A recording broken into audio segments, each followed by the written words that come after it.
Ang dami ng pagkakataon na pwede ka nang sumuko. Ang dami ng pagkakataon na parang umayaw ka na. Ang daming pagkakataon na gusto mo nang itigil ang lahat. Pero ang lahat ng iyon, hindi mo ginawa. Kasi alam mo na lahat ng mga pagsubok na dumating sa buhay ay meron talagang hangganan. Lahat ng mga problema ay meron talagang solusyon. Kinakaya ang lahat. Nanahimik ka. Iniiyak mo ang lahat ng lungkot, lahat ng sakit, lahat ng pait, lahat ng paghihirap. Lahat ng iyon ay iyong kinakaya. Ngayon ka pa ba susuko?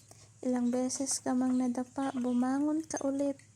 Pinakita mo na kaya mo. Nagkamali ka man. Lahat naman ng pagkakamali, oo, hindi na natin iyon may balik ang dati. Kasi ang mali is nanatili iyong mali. Pero hindi naman habang buhay ay manatili ka nandyan ka sa pagkakamali mo.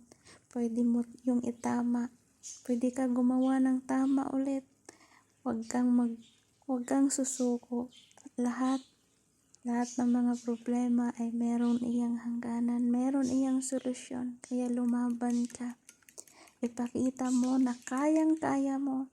May nagawa ka na. Meron ka nang nagawa. Kaya lumaban ka. Pagpatuloy mo yan.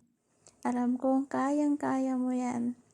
Lahat ng iyan, balang araw, magiging masaya, magiging matagumpay ang lahat ng iyong paghihirap. Lahat ng sakit na iyong naramdaman ay meron na iyang saya.